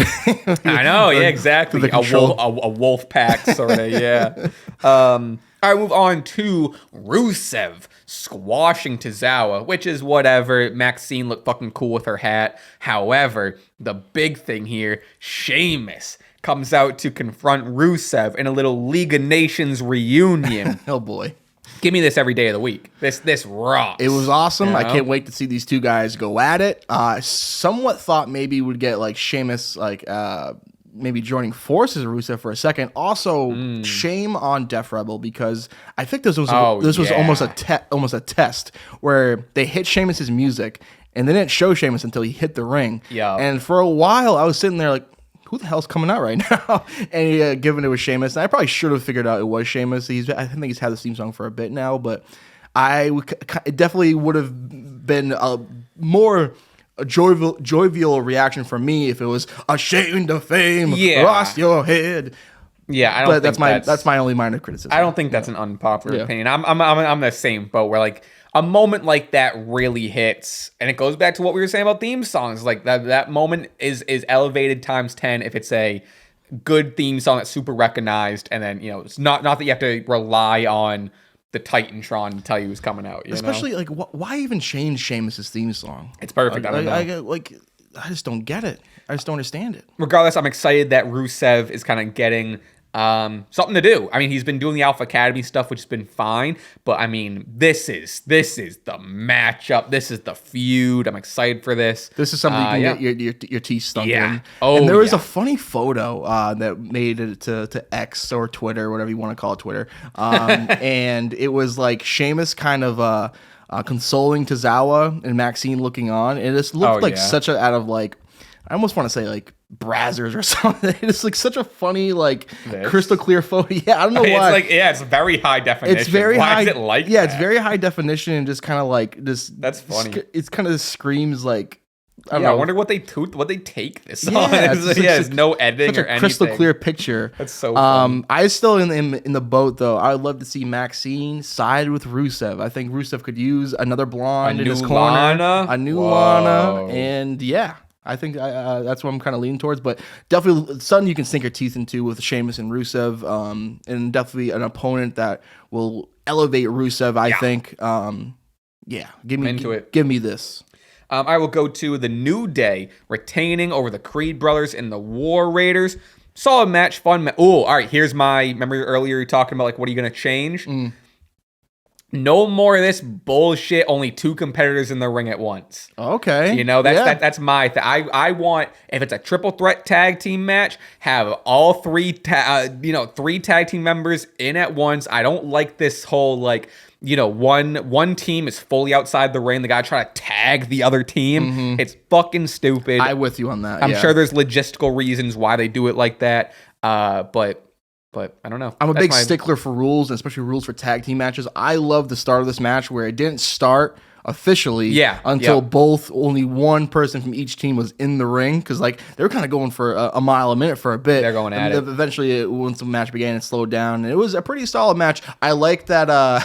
I think they must have just been told this, like, Brutus and Julius, like, you guys are kind of a young, newer tag team. So the casuals can't tell you apart. Put a headband on with your freaking name on it, so we can tell. I didn't think of that. Which honestly, I can tell the difference now because I'm a nerd. I'm a big wrestling fan and whatever. But I think it's a good start, good move. Especially we have 2 wrestlers that kind of just are both. They don't look alike per se, but they kind of both share a similar. They got the singlets on. Too, and they're both creeds. So I think it definitely is helpful. I mean, given Jimmy and Jay had to suffer that for years, it was a who's who type scenario. I love the Brutus Ball. That is a fun. Yeah, Brutus Ball is so crazy. He gets so much air, and he's a big boy. Same thing with Ivar too, where it's like this dude kind of forgets he's 350 pounds, and like I'm like a little worried that one of these days where he sacrifices his body and lands on the poor soul. That's 350 pounds coming right down at you. That fall to outside the ring definitely scared me a bit, but hey, it's the business we're in. It was a lot of fun. Pretty solid match, and definitely a much needed retaining defense for the New Day. I was hoping Creed brothers would sneak it out, though. I was really not that I think New Day winning it was bad, because it did end with Julius Creed hit a really huge drop kick onto to the top rope that kind of led him to take the bump flat on the mat. Woods was right there, ended up stacking him up for the pin. 1, 2, 3. They ran out with him. I agree with you though. Much needed win for the New Day. Hate their Giant Gonzalez outfits so much. I fucked with it. I was that's into the point. It. I liked you like it. them? Yeah, I hate them. Oh, it's so I just hate it. I love that Woods does like a Razor Ramon sort of little hair thing in his face. Like that's a nice callback. I do like that too. Yeah. But yeah, this was a fun match. I would like to see maybe some more tag teams involved in this picture, but God, the Creed brothers need these titles fucking soon, though. I don't know what we're doing with the Creed brothers. Not to highlight Brutus, but Julius Creed is just a generational talent. And the fact that he doesn't have gold yet in the form of a tag team or whatever is crazy to me. That's He'll get there. He'll get there. Okay, did we talk about Jay and Gunther's promo? Not really. It was kind of just like whatever. I said the same thing about Punk. This was kind of like copy and paste. This was, again, another Gunther confronting Jay Uso promo where I feel like this is kind of like the most lackluster one, where it's like I feel like they're just kind of almost killing time a little bit. Give Jay more time to speak, too. This was kind of like almost instant Gunther came out and kind of it was what it was, but... Jay's got a good promo. He's an underrated promo. Yeah. Like when he gets going, when he gets real passionate, I love when he gets serious and the crowd's yee, and he like tells him to shut the fuck up. He's like, nope, not now. They listen now, which is nice. Yes. It was solid for what it was. You're hyping up June 9th. It was a lot of Gunther still being like, you had the title for longer than I thought. The reason I'm a better champion because I'm selfish and you care too much. Jay coming back, which is like I'm defending it for them. I'm sick of people underestimating me. Like it was all good stuff, but like it was just like it was nothing new. I'm gonna make you tap out again. Yeah, it's like all right. Like I hope not. If Jay were to beat Gunther, I hope it would get a more. I mean, if he were to tap him out, but do it in a much more grandiose. So I suppose now with the storytelling behind it, it would probably mean more. But yeah, circle back to WrestleMania and just being a bit disappointed with that finish and how the match ended. But yeah, I'm definitely looking forward to June 9th and seeing how they're gonna book Gunther at post or or Jey Uso. I mean, right? I mean, that's what we're all waiting for. I mean, not in a kind of a good way. That's what we're expecting, I should say. Yeah, but then Money in the Bank. There's gonna be a Money in the Bank briefcase holder, and Goldberg, and then it's like, oh, that Monday Night Raw is must see television. Let me tell you. All right, to kind of wrap up Raw before we head over to Double or Nothing. Had his Lyra Becky promo, which was also fine. Lyra's a great promo. Lyra versus Becky rematch for the title set for Money in the Bank. Stipulation as Becky was kind of going off the rails. She was like. She says if she loses, she won't challenge for Lyra's title ever again as long as Lyra holds it. But if Lyra loses, Lyra must raise Becky's hand in victory. That's the stipulation going in. I think Becky Lynch is going to win at Money in the Bank. That's what that screams out to me. Yeah. I definitely have some beef with Becky Lynch because I kind of blame her for making me lose a Stache Club Wrestling Championship at the Backlash predictions. So I certainly hope she doesn't win. But that with that being said, I think what that stipulation means that Becky's going to win. Kudos to Lyra too. It's so hard to be a babyface and give a convincing, good promo, and I feel like the crowd wasn't being receptive at first, but then she won them over, and she is good in the stick. It's a great promo. Yeah. The only one thing I do like I do like about like the Becky, like I guess they're kind of playing on the fact that Lyra has been beating Becky. She's always kind of got one up on her, whether it's for the NXT title, for the IC title. I guess at the end of their NXT match, when Lyra beat Becky for the title, Becky did raise her hand. So I was kind of like, now you're going to raise my hand or whatever. Lyra, I didn't love, like maybe it was just like a slip of the tongue where like Lyra ended this promo. This is me super nitpicking, but Lyra, I like that Lyra's like, the reason I haven't raised your hand yet is because you're not better than me and because you haven't whatever. But the way she said it though is she said, she goes, the reason I haven't raised your hand yet because you haven't proven that you're a better woman than me yet. And it's like, I didn't love yet. It's like, yet? Yeah, what do you mean yet? Yeah. Spoiler. It's like, you will be. So that was like my one very, very nitpicky thing. That's fair. But ultimately, the match proved itself very much so at Backlash. I don't expect anything different for Money in the Bank. That's where we're at on it. So, all right, I'm ready to move on to Double or Nothing. I'm kind of into just kind of having more. We don't gotta be too, stiff on this. We can kind of flow and talk whatever. So I don't have crazy notes on it. Ultimately, though, great show. What Fantastic. a show! What a show. Yep. I don't know, where do you want to go? We can skip the buy-ins as much as I do love Harley Cameron and Meg. I'm going to stop you right there. Go ahead, please. That please, match please, was cinema. It was great. It should have been 2 hours long, in my opinion. Skip it. I love all four women in this match. Yep. They're just very pleasant on the eye, if you say, but also very talented in the ring. I'm a big Harley Cam supporter. She's a riot. Gifted. Yeah. Man. She can sing. She can dance. She can do the puppeteering, and she also can wrestle a little bit. She's getting better. Surprising win, I would say too, because I did a predictions video right before Double or Nothing. And I definitely thought, the Megasis, she just fought for the world title. Like this could probably be a big win. Not big win, but a win for two women that aren't too high in the card. But a surprising win for Holly Cameron and Anna Jay. with the classic her finishing move, which is that is legit the name of her finisher move. Oh, probably Cameron's finishing move? That's a riot. Her I didn't finishing know that. move. Yeah. So sick. Yeah, she's so funny, dude. She's so good. But yeah, jokes aside, I did love this match, and I was happy to see my favorite Harley Cameron win. Stretcher match was fun with Mark Briscoe and Ricochet. But I mean, I kind of just want to get to what we want to talk about. Let's just go to Anarchy in the Arena, baby. This rocked. And I love, sure, people are going to call it, oh, it's too campy. It's too silly. Oh, you don't like wrestling. Oh, you watch wrestling wrong. I don't have a problem with saying that. If you didn't like Anarchy in the Arena, you watch wrestling wrong. You watch wrestling totally wrong. And given to like how much my two criticisms of this show is there's too many matches, which I'm sure you've heard countless times by AEW pay-per-views. I think you could have condensed. It's a long show. I think you could have. Yeah, I think you could have condensed like you put Okada and Speedball in this match because again Okada has. Been a tag team with the Young Bucks, and I think they could have fit in the storyline altogether. That eliminates like a half hour.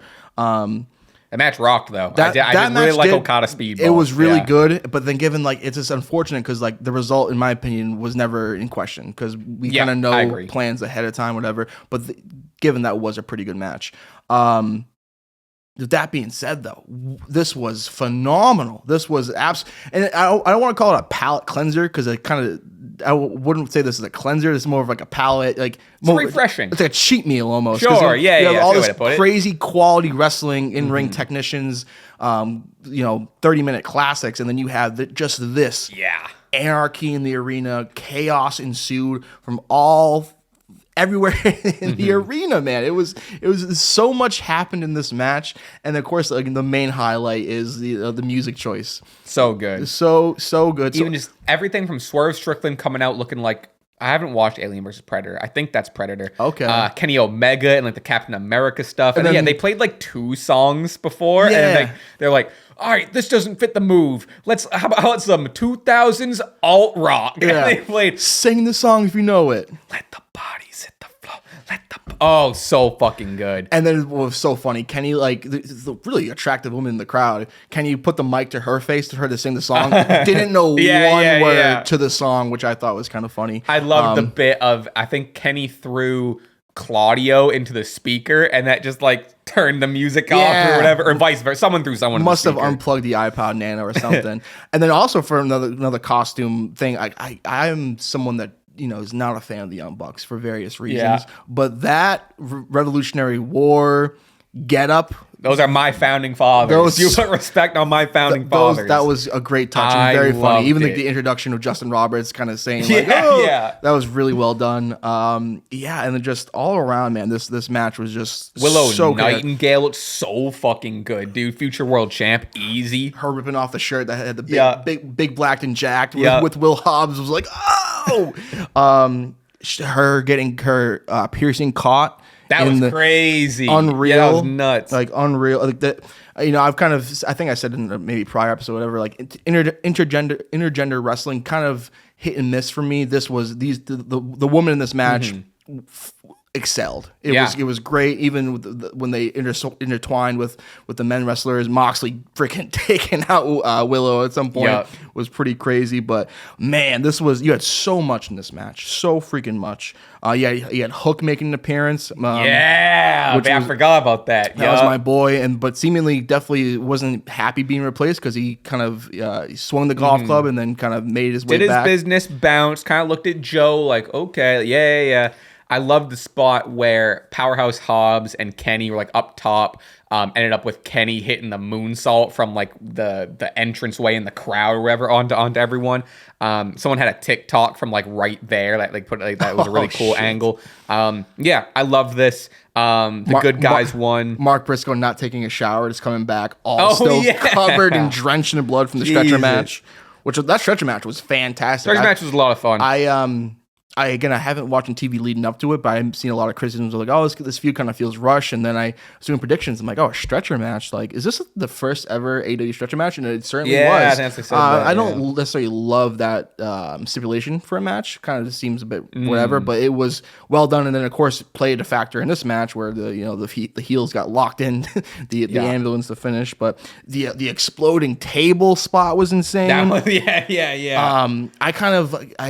There's so much in this match I forgot. I sound like a hater, but I don't love the staple gun spot usually. But my god, this the was whole crazy. He was Swerve fucking sticking out his tongue to get that shit stapled. He's a madman. Yeah, them all just I think was the last one. I think one of the Jacksons got stapled in the dick, which was really good. Yeah, man. I forgot about that whole fucking. Like I said, to preface it, this came on at this point. It's 1 a.m. So I'm just this was fucking nuts. It was insane in the membrane, and I think the right team won. The Death Rider storyline. I kind of feel a little imposter kind of speaking on it because I haven't seen it week to week, but it hasn't drawn me in, and I think a lot of people feel that this should be wrapping up soon, and with Moxley defending his title against the eventual winner of the Owen, I think that will be a good time to perhaps do it. But for what this match was phenomenal, so much fun. I'll never forget this match, and even like I've toted that I used to be a much bigger AEW fan than I am now. I tell you what, WWE, I wouldn't say the same time period of 2019 of where I kind of fell out of love with WWE, and then here's this new company. I became a big AEW fan, but they are kind of WWE is in a lull. Kind of the criticisms of the over commercialized whatever. This was a great time for AEW to have once again another 5-star pay-per-view, because that's what this was. And this match to me right now, match of the year so far. I know we're only halfway through. This was my favorite match. Just absolutely chaos, and even too with me being a big AEW fan, I'll go back to a few like Stadium Stampedes and Anarchy where I didn't enjoy. I thought it was too hokey. I thought it was too kind of corny. I kind of go back to like the sort of pandemic-esque one where like they had a lot of like Matt Hardy's in the pool and coming up. Like it made me kind of go, all right. I mean this wasn't for me, but this was for me. This was I think probably their best one ever. And like I said, to me, the match of the year so far. Yeah. We also had, for the AEW Women's World Championship, we had Timeless Toni Storm defending against Mina Shirakawa. This rocked. I loved like the we love each other, but we have to fight for it. I think they ended up kissing at the end, which was crazy. Yep. This match was great. Toni Storm is just a generational talent. So is it Mina. Mina, pretty new All Elite member. Great teledefense. I do think it was something that similar to like you were saying with another match, like we didn't know the outcome, because also you do have the Owen Hart Cup finals, and it's like it's gonna be Tony going into it. Yeah. Which, to speak on that, Jamie Hayter versus Mercedes Moné. This was awesome, dude. If there's Mercedes Moné haters. I think there was one video where I called her one of the best women's wrestlers, period. Watch this fucking match if you don't think she's one of the best. I don't think, I can fully agree. I don't think Mercedes delivers all the time. I don't think every single Mercedes match is a banger. This one fucking rocked. Jamie Hayter is great. I think a lot of people were rooting for Jamie Hayter. I love the moment of Mercedes getting that last minute pin, bell rings, and she just runs to the cup. Yeah. She's like really, and it's like gets there, stumbles, lays down. It was a real just like, I made it out of war barely, and I earned my shot. I think this was great. This was, into the words of Jim Ross, and Jim Ross, we're praying for you, beat cancer. Yes, absolutely. I'm glad you put that. I think they said he's going into surgery as of a couple days ago, whatever. Definitely our thoughts are with JR. Slobber knocker. This match was rough around the edges, and let me tell you something. Not to be, because again, this was a fantastic match. Like Mercedes, kind of. I hate to say this because, again, I'm sitting on not the couch anymore. Upgrade. I'm sitting down on a podcast. Kind of unsafe, some of the moves she was doing. I mean, Jamie Hayter beast mode, selling like $1 million. But there was one point where like Mercedes kind of did like the sweeping of the legs where Jamie's on top of the turnbuckle and Jamie's head freaking bang. Yeah. And I mean, given it takes two to tango, whatever. But this was rough around the edges. But honestly, I gotta say, probably my favorite women's match of the year so far. No, I'm lying. The triple threat of Mania was a bit better. But second favorite women's match of the year so far. This was so much fun. You know, honestly, yeah, I've been a big Jamie Hayter fan since the day I was born. And let me tell you, I was sort of bummed out she didn't win this match, but the writing was on the wall. Yeah. Mercedes Moné versus Timeless Toni Storm is set for All In, baby. I think could maybe even main event. I don't think that's crazy. Yeah. I don't think that's crazy at all. However, they do have a lot to go up against because we got, and this was one I'm gonna kind of lean on you a lot for this because this was when my eyes were starting to open and shut. I am gonna rewatch this match. Some people are calling this match the best match of the year so far. Hangman Adam Page, shockingly to a lot of people, defeated Will Ospreay. It will be Hangman Adam Page versus Jon Moxley for the AEW Championship at All In. Again, from what I saw, you know, between my eyelids going up and down, God, what a fucking match! Them hitting like Will hit the V trigger and the One Winged Angel. Yes. Hangman hit big pressure swerves move.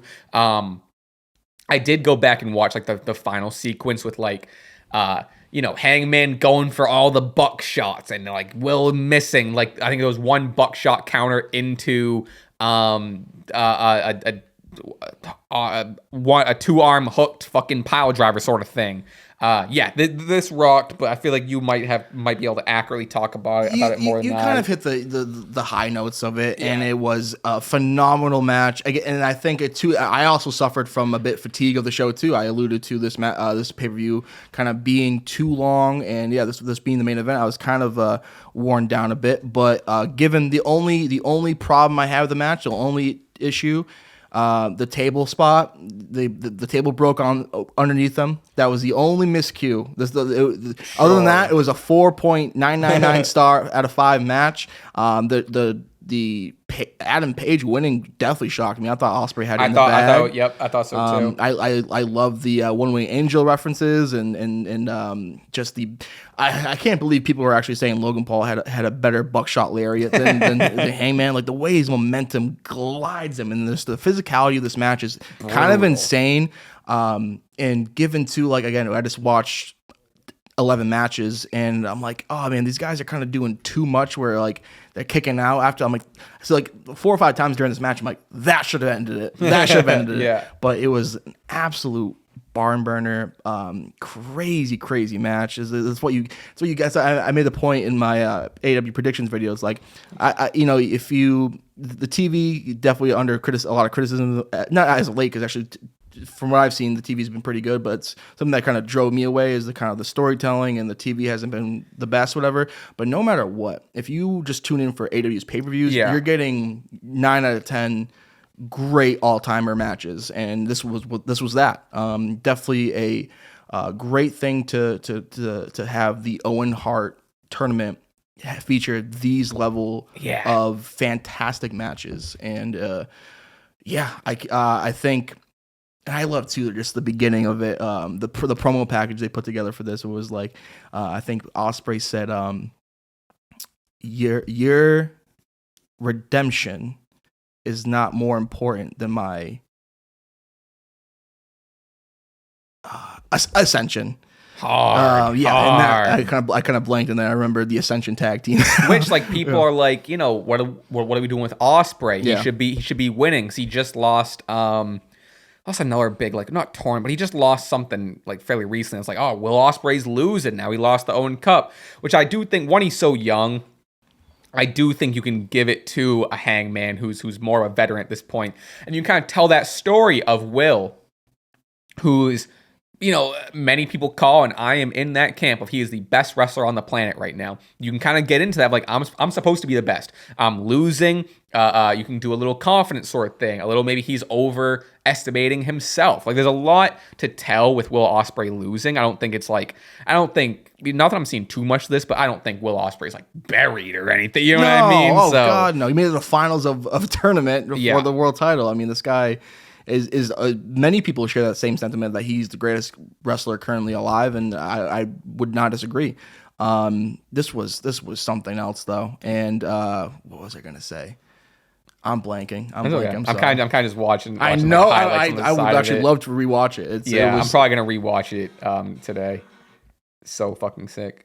So Moxley versus Hangman. I think it's gotta be Hangman. It's gotta be Hangman. Sorry, Darby. You wanted to climb that mountain. Congratulations, actually. See him. He planted the AEW flag. Pretty badass, dude. Pretty badass. But don't wait for Darby to come back. Put the title on Hanger. Hopefully, Hangman 2 goes back to his old theme song, which I like a lot more than his current one, which apparently he's had for the last 10 months. Again, I haven't been watching the product, but yeah, man, this was something else. July 12th, Arlington, Texas. We got All In. Let's look it up. That's a big match. Oh, it's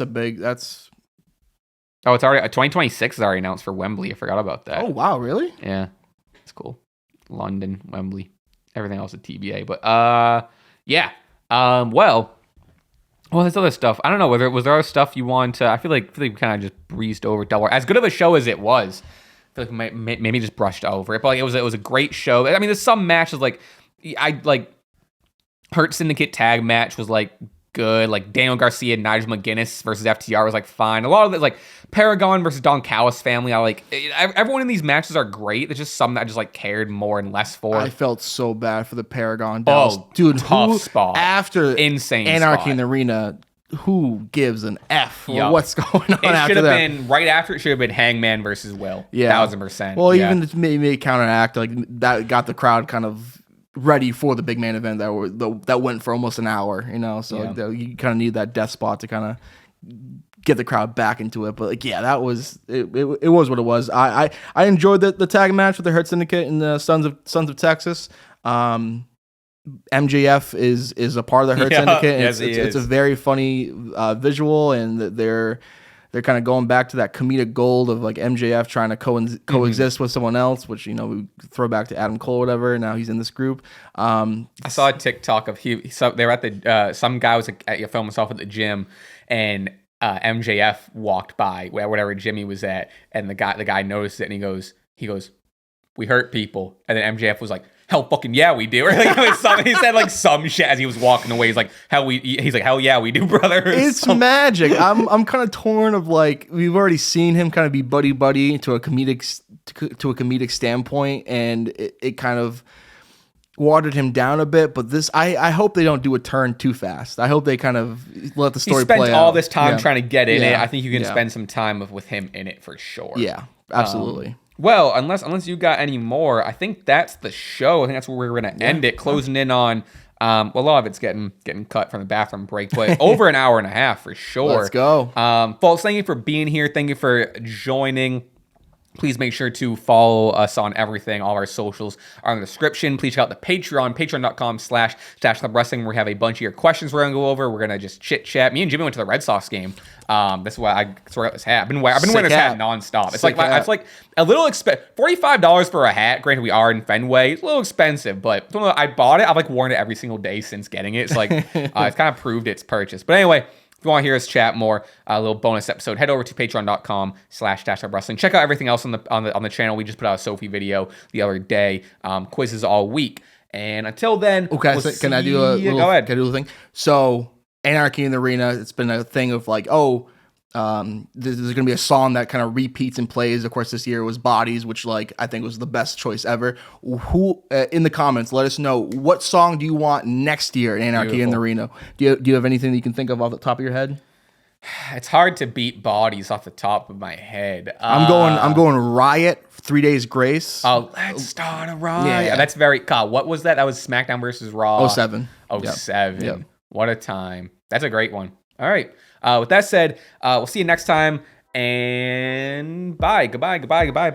I want my I don't wrestling. give a shit about Bert Kreischer and Tom Yes. Segura. Oh, that was my. I'm glad you said that. Yes. That was my other. That was my thumbs down before I think Dijak had it all. I fucking love Dijak. And this one's a personal one for me. I think Brennan Williams, aka Dio Madden, aka Mason Madden. It's so important that we have choices in this wrestling industry, and we have 2 healthy companies, or even more healthy companies. Sure. But yeah. Put together your ideal 6-man ladder match using 2 WWE wrestlers, 2 AEW wrestlers, and 2 wrestlers from other promotions. Okay, don't super care that it's in August. I think that's just like something that you were kind of just saying, like, who cares? It's just something for people to be mad about. Brother, people were thinking about awful things. Why is it in August? Like it's a big deal or anything. I just don't.